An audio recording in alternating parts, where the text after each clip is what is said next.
Today, this podcast will kind of be based off some unfortunate events that occurred recently. Chet Holmgren, the second pick of the 2022 NBA draft, is officially out for this season with a fracture in his foot. Welcome to the SSP, better known as the Short Sports Podcast.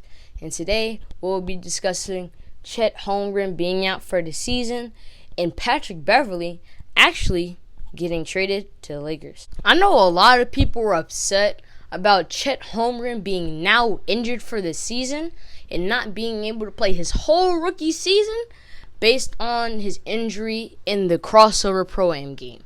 Honestly, I had a feeling that bringing back professional players go to Pro-Ams and dominate these 9-to-5 workers and play with each other in, these Pro-Am leagues like the crossover Drew League and things of that nature, I didn't have the best idea. I didn't have the best feeling about it, honestly.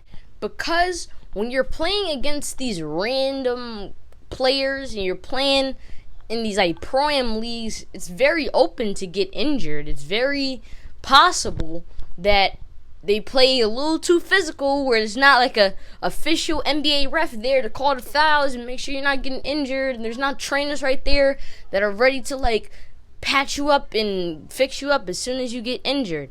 Some of the guys you might be playing against don't know the significance of you getting injured or the significance of them giving you a little shoulder bump or giving them a little hip bump or something. You never know. You could fall awkwardly and you could become very seriously injured.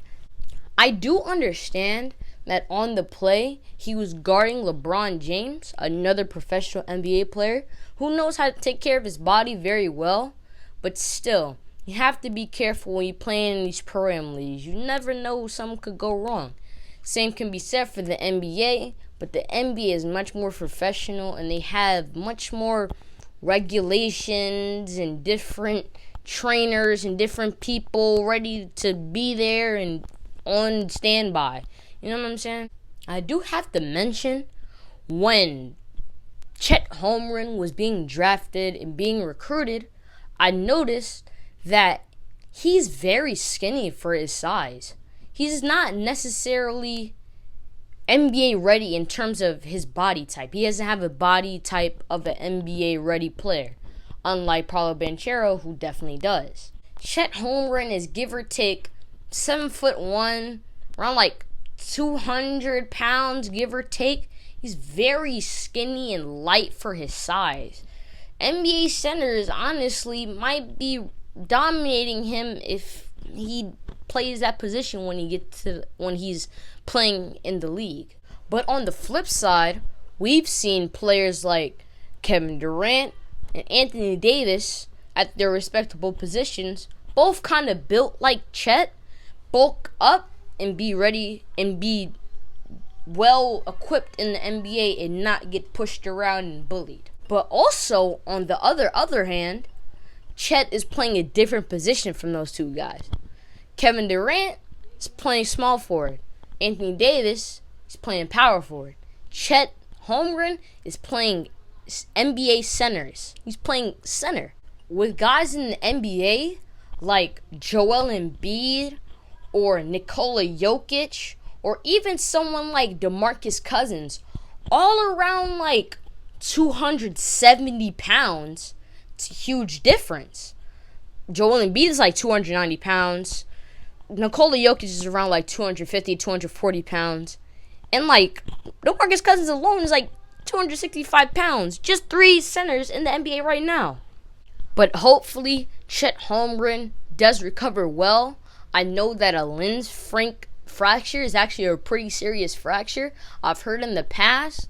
I hope the best and I wish the best for him. This injury to Chet Holmgren really changes the state of the Rookie of the Year race and the state of the Oklahoma City Thunder. The Oklahoma City Thunder thought they're going to get a great guard-like center unicorn type player year one, but he's injured. And also, in terms of the Rookie of the Year race, a lot of people, not necessarily myself, had Chet Holmgren as the front runner in the Rookie of the Year race already before the season even started. Now moving on to Patrick Beverley getting traded to the Los Angeles Lakers. Pat Bev was traded to the Lakers for THT and Stanley Johnson. The biggest thing about this trade that people have been talking about a whole lot is Patrick Beverley and Russell Westbrook on the same team now. Russell Westbrook and Patrick Beverley actually had some prior beef to them being on the same team. Patrick Beverley, back around, let's say, 7 years ago, went for a steal on Russell Westbrook and ended up clipping his knee and tearing Russell Westbrook's meniscus. That has been shown in past games that they had some form of disdain for each other. They really don't like each other a whole bunch. Honestly, we're really just going to have to see how they play together and how they interact with each other. I feel as though one of them should come out in the media, make an apology, or make a kind of peace treaty between the two, so it's not a big rumor that's just swirling around the organization for the year to come. Let me know in the comments how y'all feel about this Patrick Beverley trade. Do you think Patrick Beverley and Russell Westbrook are finally going to get together? Or do you think they're still going to have that same hate for each other that they had in past years? But in total, this podcast episode is over. Hope you guys enjoyed, and I'm out. Peace.